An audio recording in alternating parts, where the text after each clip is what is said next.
Channel 9's Kevin Sims has been in Washington, D.C. all weekend. He joins us streaming live from the National Mall with more. Kevin.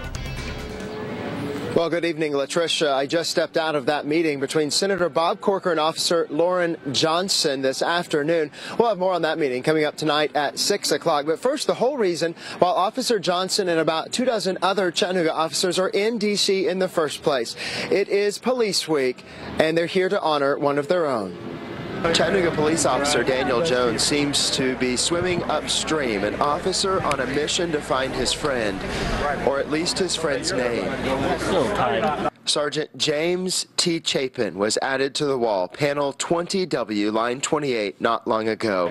Jones' first trip to the memorial now has new meaning. Quite an honor to be here. It's definitely a great honor, because especially when you find Tim's name on the wall, it makes it real again. He is here with Chattanooga's Honor Guard. Hamilton County's made the trip too.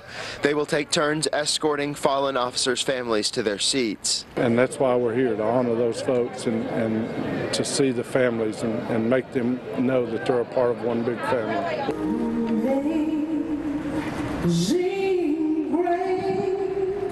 The program begins promptly at 8 with national dignitaries, but the real reason they're here is beautifully illustrated in a candlelight service, a flame spreading one by one to all 20,000 people.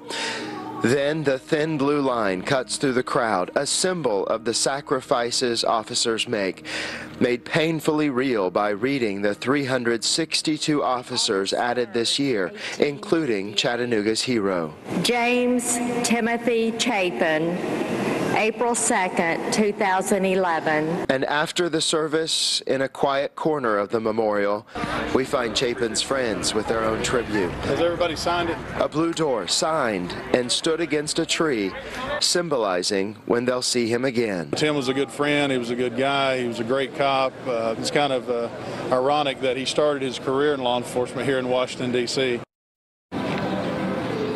Again, that was Chattanooga Police Chief Bobby Dodd, who also made the trip up here. You know, some of them came by plane, others drove, some of them rode bicycles. It's a 10-hour car drive, so imagine that as part of the Unity Tour here for Police Week.